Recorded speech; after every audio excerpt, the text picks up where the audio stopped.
कहानी की शुरुआत में हम कुछ साइंटिस्ट्स को देखते हैं जो रेगिस्तान के बीच किसी चीज की जांच कर रहे थे। दरअसल ये कोई आम रेगिस्तान नहीं था। यह इलाका रेडिएशन से प्रभावित था क्योंकि कई साल पहले सरकार यहाँ न्यूक्लियर टेस्ट किया करती थी। इसी दौरान अचानक उनके सामने एक खून से लथपथ आदमी आकर गिर पड़ता है। उसकी हालत बेहद खराब थी और वो मदद की गुहार लगा रहा था, लेकिन तभी अचानक एक साइंटिस्ट के सिर पर कुल्हाड़ी से जोरदार वार होता है। इससे पहले कि बाकी साइंटिस्ट कुछ समझ पाते, उन पर भी कुल्हाड़ी से हमला होने लगता है। हमला करने वाला जो भी था वो उन्हें ऐसे मार रहा था जैसे यह उसके लिए कोई खेल हो। कुछ ही पलों में सभी साइंटिस्ट्स को बेरहमी से मार दिया जाता है और फिर वो रहस्यमयी शख्स उनकी लाशों को एक गाड़ी से बांधकर रेगिस्तान में घसीटते हुए अपने साथ ले जाता है। सीन अब दूसरी तरफ शिफ्ट होता है। हम एक फैमिली को देखते हैं जो अपनी वेकेशन ट्रिप पर निकली हुई थी। सफर के दौरान वे लोग अपनी गाड़ी एक गैस स्टेशन पर रोकते हैं ताकि उसमें तेल भरवा सकें। स्टेशन का वर्कर उनकी गाड़ी में तेल भरते हुए उनसे पूछता है, आप सभी कहाँ जा रहे हो? इस पर एथेल जवाब देती है, हम कैलिफोर्निया जा रहे थे। वर्कर उनसे कहता है, इस रेगिस्तान से होकर क्यों जा रहे हो? इस पर एथेल जवाब देती है, हम सभी रेगिस्तान को देखते हुए सफर करना चाहते थे। इसी बीच हम डग को देखते हैं जो बाहर अपने फोन में सिग्नल तलाश कर रहा था, लेकिन उसके फोन में बिल्कुल भी सिग्नल नहीं आ रहे थे। गाड़ी में तेल भरने के बाद वह वर्कर एथेल के पति बॉब को एक शॉर्टकट रास्ता बताता है। वह कहता है कि अगर वो इस रास्ते से जाएंगे तो रेगिस्तान का नजारा भी देख पाएंगे और कैलिफोर्निया भी जल्दी पहुंच जाएंगे। यह बात बॉब को काफी पसंद आती है। दूसरी तरफ फैमिली का कुत्ता गाड़ी से उतरकर उस वर्कर के कमरे में चला गया होता है। उसे वापस लाने के लिए डग की पत्नी लिन अंदर जाती है। लिन कुत्ते को पकड़ ही रही होती है कि उसकी नजर वहां रखे एक बैग पर पड़ती है। जब वह बैग खोलकर देखती है तो उसके अंदर सोने चांदी के कई सामान और ज्वेलरी रखी हुई दिखाई देती है। तभी अचानक वर्कर वहां आ जाता है। वह लिन से पूछता है, कोई प्रॉब्लम है? लिन बिना कुछ जवाब दिए वहां से चली जाती है। उसे लगता है कि शायद ये उसी वर्कर की बचत या निजी सामान होगा। इसके बाद पूरी फैमिली अपनी यात्रा पर आगे बढ़ जाती है। इस फैमिली में कुल 7 लोग थे, बॉब, एथेल, लिन, डग, बॉबी, ब्रेंडा और लिन की छोटी बच्ची कैथरीन। बॉब गाड़ी चलाते हुए आगे बढ़ रहे थे। दरअसल वे काफी देर से सफर कर रहे थे, लेकिन उन्हें कोई रास्ता नजर नहीं आ रहा था। जहां तक नजर जाती सिर्फ रेगिस्तान ही रेगिस्तान दिखाई देता था। यहीं से कहानी में एक नया मोड़ आता है। अचानक बॉब की गाड़ी पंचर हो जाती है और एक बड़े पत्थर से टकरा जाती है। हालांकि पहली नजर में यह एक हादसा लगता है, लेकिन सच्चाई कुछ और थी। यह कोई दुर्घटना नहीं बल्कि एक सोची समझी साजिश थी। अब सभी लोग गाड़ी से बाहर निकल आते हैं। अच्छी बात यह थी कि इस टक्कर में किसी को गंभीर चोट नहीं लगी थी, लेकिन इस हादसे ने पूरी फैमिली को डरा दिया था। चारों तरफ कई किलोमीटर तक सिर्फ रेगिस्तान और ऊंचे ऊंचे पहाड़ दिखाई दे रहे थे। किसी के फोन में सिग्नल नहीं थे, इसीलिए वे मदद के लिए किसी को कॉल भी नहीं कर सकते थे। और यहीं से असली खेल शुरू होता है। पूरी फैमिली एक साथ खड़ी थी, लेकिन दूर से ऐसा महसूस हो रहा था जैसे कोई उन्हें छिपकर देख रहा हो। उधर फैमिली के दोनों कुत्ते ब्यूटी और बीस्ट गाड़ी से निकलकर पहाड़ों की तरफ भाग जाते हैं। उन्हें वापस लाने के लिए बॉबी उनके पीछे दौड़ पड़ता है। जब बॉबी दोनों कुत्तों को पकड़कर वापस ला रहा होता है, तभी पहाड़ों के ऊपर से कोई रहस्यमयी शख्स उसे देख रहा होता है। इसके बाद बॉब एक फैसला लेता है। वह डग से कहता है कि वह आगे जाकर कोई रास्ता तलाश करे, जबकि वह खुद पैदल वापस गैस स्टेशन जाकर मदद लाने की कोशिश करेगा। उन्हें बिल्कुल भी अंदाजा नहीं था कि जिस रेगिस्तान में वे फंसे हुए हैं वहाँ उनसे भी कोई ज्यादा खतरनाक चीज मौजूद है जो काफी देर से उन पर नजर रखे हुए थी। बॉब अपने साथ एक गन ले लेता है। दरअसल वह पहले एक सिक्योरिटी एजेंसी में काम कर चुका था। वह डग से भी गन साथ रखने के लिए कहता है, लेकिन डग मना कर देता है। डग एक शांत स्वभाव का आदमी था और हिंसा से दूर रहना पसंद करता था। इसके बाद बॉब वह गन बॉबी को दे देता है और अगले ही पल दोनों अपने अपने रास्तों पर निकल पड़ते हैं। उधर गाड़ी के पास ब्रेंडा, बॉबी की माँ एथेल, लिन और उसकी छोटी बच्ची कैथरीन मौजूद थे। अभी तक सभी लोग इस सफर को एक एडवेंचर की तरह ले रहे थे, लेकिन उन्हें आने वाले खतरे का बिल्कुल अंदाजा नहीं था। तभी उनका कुत्ता ब्यूटी ट्रेलर से निकलकर पहाड़ों की तरफ भाग जाता है। बॉबी एक बार फिर उसके पीछे दौड़ पड़ता है। ब्यूटी का पीछा करते करते वह काफी दूर निकल आता है, लेकिन अब कुत्ता उसे कहीं दिखाई नहीं दे रहा था। तभी अचानक उसे ऐसा महसूस होता है जैसे उसके पीछे से कोई गुजरा हो। यह एहसास होते ही वह सतर्क हो जाता है और तुरंत पीछे मुड़कर देखता है, लेकिन वहाँ कोई नहीं था। वह थोड़ा और आगे बढ़ता है और आखिरकार उसे ब्यूटी मिल जाता है, लेकिन यह देखकर उसके पैरों तले जमीन खिसक जाती है। किसी ने ब्यूटी को बेहद बेरहमी से मार डाला था। यह दृश्य देखते ही बॉबी घबराकर वापस गाड़ी की तरफ भागने लगता है, लेकिन जल्दबाजी में उसका संतुलन बिगड़ जाता है और वह एक गहरे गड्ढे में गिरकर बेहोश हो जाता है। कुछ देर बाद उसके पास एक लड़की आती है जो दिखने में काफी अजीब लग रही थी। उसी समय पहाड़ के ऊपर एक आदमी बैठा हुआ था और कुछ खा रहा था। जब उसे ध्यान से देखा जाता है तो पता चलता है कि वह किसी इंसान का मांस खा रहा था। दरअसल ये कोई आम इंसान नहीं थे। असल में ये आदमखोर थे जो इंसानों का शिकार करके उनका मांस खाया करते थे। दूसरी तरफ हम डग को देखते हैं जो रास्ते की तलाश करते करते एक ऐसी जगह पहुंच जाता है जहां चारों तरफ खराब और छोड़ी हुई हुई गाड़ियां खड़ी थीं। इन्हें देखकर साफ पता चलता था कि ये उन टूरिस्ट्स की गाड़ियां थीं जो कभी इस रेगिस्तान में घूमने आए थे, लेकिन यहाँ फंस जाने के बाद इन आदमखोरों का शिकार बन गए। उधर बॉब वापस गैस स्टेशन पहुंच चुका था। वह हर तरफ उस वर्कर को ढूंढता है, लेकिन वह कहीं दिखाई नहीं देता। तभी उसकी नजर उस ज्वेलरी वाले बैग पर पड़ती है, लेकिन इस बार उसे बैग के अंदर कुछ ऐसा दिखाई देता है जिसे देखकर वह चौंक जाता है। बैग में एक कटा हुआ कान रखा हुआ था। ये देखकर बॉब तुरंत सतर्क हो जाता है। हालांकि यह कान उसी आदमी का था जिसका वह बैग था। बॉब पास खड़ी एक गाड़ी में बैठता है और उसे स्टार्ट करने की कोशिश करता है। हैरानी की बात यह थी कि गाड़ी स्टार्ट भी हो जाती है। वह वहां से निकलने ही वाला होता है कि तभी उसकी नजर सामने बने टॉयलेट की तरफ जाती है। टॉयलेट के अंदर उसे किसी इंसान के पैर दिखाई देते हैं। बॉब टॉयलेट के पास जाकर देखता है तो वहाँ वही वर्कर पड़ा हुआ था। उसके हाथ में एक गन थी। जैसे ही बॉब उसे देखता है, वर्कर खुद को गोली मार लेता है। ये देखकर बॉब घबरा जाता है। तभी पीछे से उसे किसी की आहट सुनाई देती है। अचानक आई उस आवाज से वह बुरी तरह चौंक जाता है और बिना कुछ देखे अंधाधुंध फायरिंग शुरू कर देता है। इसके बाद वह तुरंत बाहर भागता है और पास खड़ी गाड़ी में बैठकर वहां से निकलने की कोशिश करता है, लेकिन उसे बिल्कुल अंदाजा नहीं था कि गाड़ी में पहले से कोई मौजूद था। अगले ही पल वह आदमी बॉब पर हमला कर देता है। वह बॉब को बुरी तरह पीटता है और फिर उसे अपने साथ ले जाता है। अब सवाल यह था कि आखिर उस वर्कर ने अपनी जान क्यों ली। दरअसल वह वर्कर पिछले 65 सालों से इन आदमखोरों के लिए काम कर रहा था। उसका काम था टूरिस्ट्स को गलत रास्ता बताकर उन्हें आदमखोरों के इलाके तक पहुंचाना। इसके बदले में आदमखोर उसे उन टूरिस्ट्स का सारा सामान दे दिया करते थे, लेकिन अब उसे अपनी गलती का एहसास हो चुका था। शायद वह इतने सालों तक मासूम लोगों को मौत के मुंह में भेजने का बोझ और नहीं सह पा रहा था, इसलिए उसने अपनी जान ले ली। दूसरी तरफ रात हो चुकी थी। ब्रेंडा बॉबी को खोजने में लगी हुई थी, जबकि बॉबी अभी भी सही सलामत था। ब्रेंडा की आवाज सुनकर बॉबी को होश आ जाता है। इसके बाद दोनों वापस ट्रेलर में लौट आते हैं। किसी कारण से बॉबी अभी भी ब्यूटी की मौत के बारे में किसी को नहीं बताता। उसी दौरान उसे बाहर से कुछ आवाजें सुनाई देती हैं। वह बाहर निकलकर देखता है, लेकिन वहाँ उसका दूसरा कुत्ता बीस्ट भी दिखाई नहीं देता। तभी पीछे से कोई उसके कंधे पर हाथ रख देता है। बॉबी तुरंत पलटता है और सामने वाले पर गन तान देता है, लेकिन वह कोई और नहीं बल्कि डग था। डग सभी को उस जगह के बारे में बताता है जहाँ वह पहुंचा था। वह कहता है कि आगे कोई रास्ता नहीं है और चारों तरफ सिर्फ छोड़ी हुई गाड़ियां पड़ी हैं। असल में बॉबी को खतरे का अंदाजा हो चुका था, इसलिए वह पूरी तरह सतर्क रहने की कोशिश कर रहा था। वह सभी को एक साथ ट्रेलर के अंदर सोने के लिए कहता है, लेकिन डग उसकी बात नहीं मानता।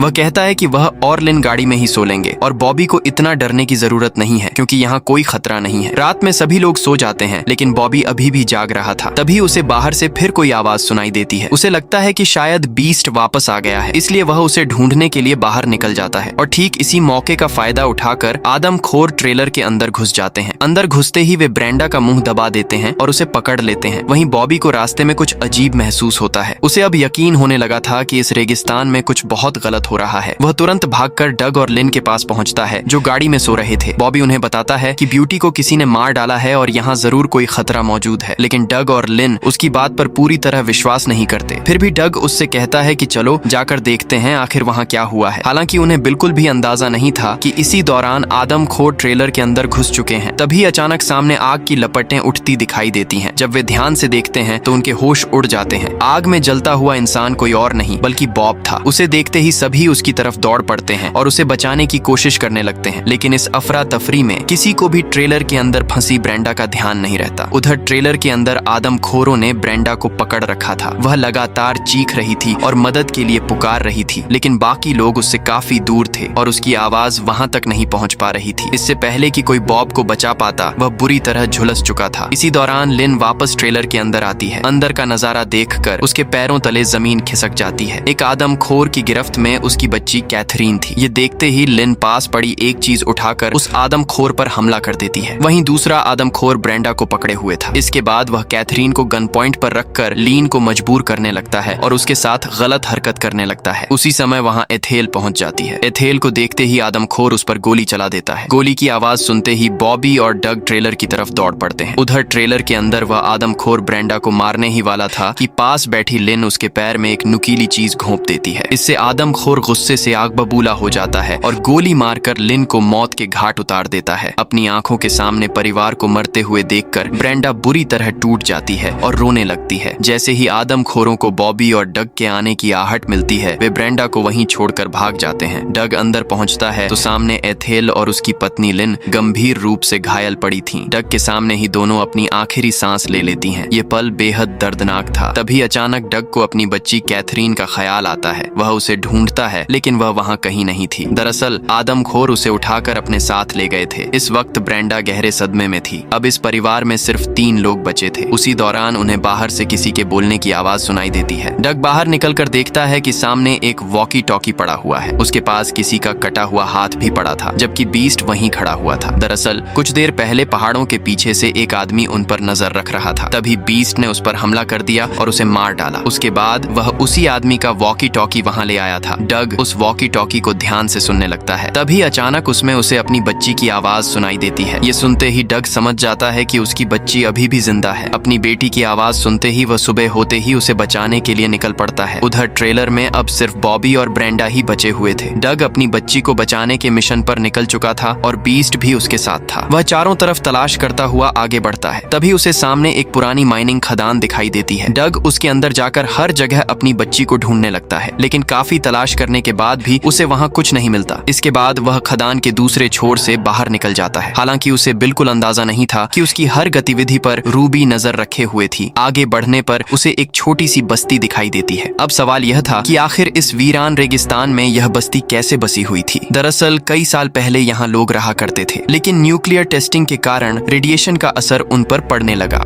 धीरे धीरे उनके आसपास खाने पीने की कमी होने लगी और रेडिएशन ने उनके शरीर और व्यवहार दोनों को बदल दिया। आखिरकार वे आदमखोर बन गए और इंसानों का शिकार करके जीने लगे। वर्तमान समय में हम वापस ट्रेलर के पास आते हैं, जहां बॉबी और ब्रेंडा मौजूद थे। बॉबी अपनी सुरक्षा के लिए चारों तरफ जाल बिछा रहा था। वहीं दूसरी ओर डग उस बस्ती में पहुंचकर हर घर में अपनी बच्ची को खोज रहा था। पूरी बस्ती में एक अजीब सा सन्नाटा पसरा हुआ था। ऐसा लग रहा था जैसे वह कोई उजड़ा हुआ श्मशान हो। काफी देर तलाश करने के बाद डग की नजर एक घर के अंदर अपनी बच्ची पर पड़ती है। वह बिना आवाज किए उस घर के अंदर घुसने की कोशिश करता है। धीरे धीरे और बेहद सावधानी से वह अंदर बढ़ता है। तभी उसकी नजर बगल के कमरे में पड़ती है। वहाँ एक आदमखोर औरत टीवी देख रही थी। डग चुपचाप अपनी बच्ची को उठाता है और हल्के कदमों से बाहर निकलने की कोशिश करता है। वह लगभग दरवाजे तक पहुंच चुका था, लेकिन तभी पीछे से उस औरत ने उसके सिर पर डंडे से जोरदार वार कर दिया और डग बेहोश हो गया। जब उसे होश आता है तो वह खुद को एक बड़े फ्रीजर के अंदर पाता है। उस फ्रीजर में कई लाशें रखी हुई थी। डग पूरी ताकत लगाकर बाहर निकलने की कोशिश करता है। काफी संघर्ष के बाद वह फ्रीजर का दरवाजा तोड़कर बाहर आने में कामयाब हो जाता है। इसके बाद वह फिर उसी कमरे की तरफ जाता है जहां उसकी बच्ची रखी हुई थी। वह धीरे धीरे आगे बढ़ता है। आगे जाकर उसे एक आदमी दिखाई देता है जो रेडिएशन से बुरी तरह प्रभावित लग रहा था। वह बार बार सिर्फ एक ही बात दोहरा रहा था कि तुम लोगों ने बमबारी करके हमें ऐसा बना दिया। डग अभी उसे देख ही रहा था कि तभी अचानक वहां एक विशाल और बेहद ताकतवर आदमखोर आ जाता है। आते ही वह डग पर हमला कर देता है। डग किसी तरह उसके हमलों से बचते हुए भागने लगता है, लेकिन वह आदमखोर लगातार उस पर टूट पड़ रहा था। तभी बीस्ट दौड़कर आता है और आदमखोर के हाथ पर काट लेता है। इस मौके का फायदा उठाकर डग पास के एक कमरे में जाकर छुप जाता है, लेकिन वह आदमखोर इतना ताकतवर था कि उसने बीस्ट को उठाकर दूर फेंक दिया। कमरे के अंदर डग एक बैट लेकर खड़ा था। वह सही मौके का इंतजार कर रहा था ताकि आदमखोर पर हमला कर सके, लेकिन अगले ही पल आदमखोर अपनी ताकत से बगल की दीवार ही तोड़ देता है और सीधे कमरे के अंदर आ जाता है। अंदर आते ही वह डग का गला पकड़ लेता है और उसे जमीन से उठाकर जोर से फेंक देता है। इसके बाद वह अपनी कुल्हाड़ी से लगातार डग पर हमला करने लगता है, लेकिन डग किसी तरह उसके वारों से बचता रहता है। लड़ाई के दौरान डग बैट उठाकर उस पर हमला करने की कोशिश करता है, लेकिन आदमखोर एक ही झटके में बैट तोड़ देता है। उसी समय बैट का टूटा हुआ नुकीला हिस्सा डग उसके पेट में घुसा देता है, लेकिन वह आदमखोर इतना शक्तिशाली था कि इसका उस पर कोई खास असर नहीं होता। वह अपने पेट से लकड़ी का टुकड़ा निकालता है और उसी से डग के सिर पर वार कर देता है। अब आदमखोर डग को किसी खिलौने की तरह उठाकर बार बार इधर उधर फेंक रहा था। कुछ ही देर में वह पूरी तरह बेकाबू होकर हमला करने लगता है। हमले के दौरान वह डग की 2 उंगलियां भी काट देता है। अब डग लगभग हार चुका था। वह जमीन पर बैठ जाता है और अपने हाथ में एक सूजा लेकर आदमखोर को डराने की कोशिश करता है। यह देखकर आदमखोर हंसने लगता है। वह धीरे धीरे डग के पास आता है, उसकी गर्दन पर कुल्हाड़ी रख देता है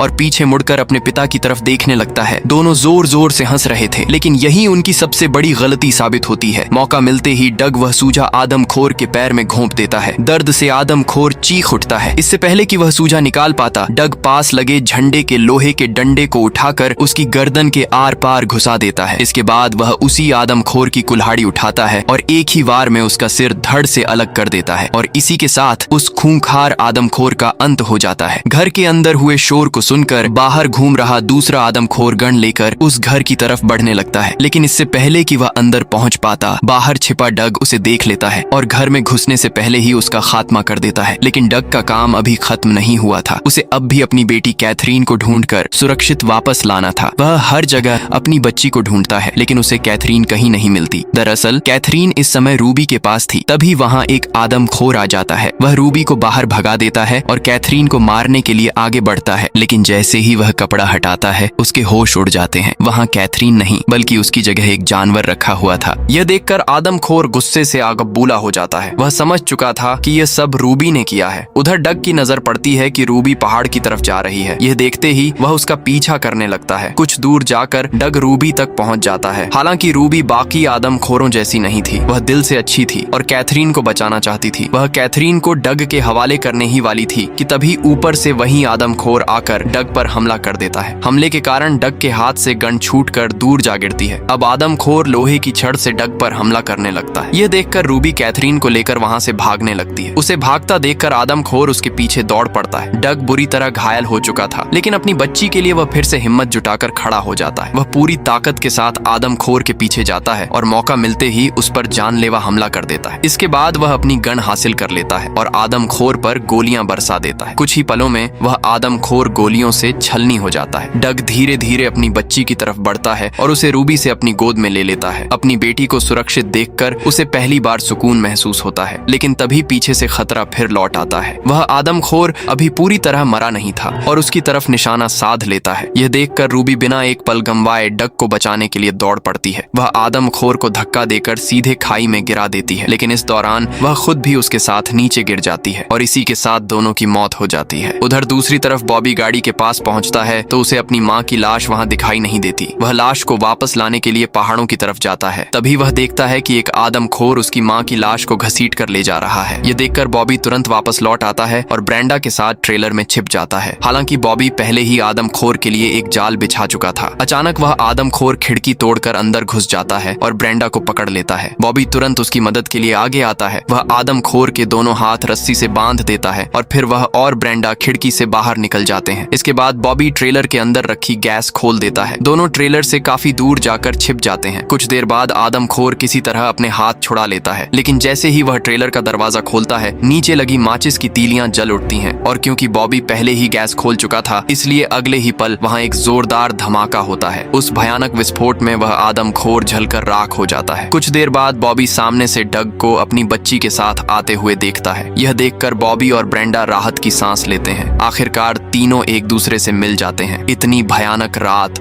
और इतने खतरनाक आदमखोरों से लड़ने के बाद आखिरकार वे जिंदा बचने में कामयाब हो गए थे और इसी के साथ इस कहानी का अंत हो जाता है। अगर आपको यह कहानी पसंद आई हो तो वीडियो को लाइक करना और चैनल को सब्सक्राइब करना मत भूलिएगा।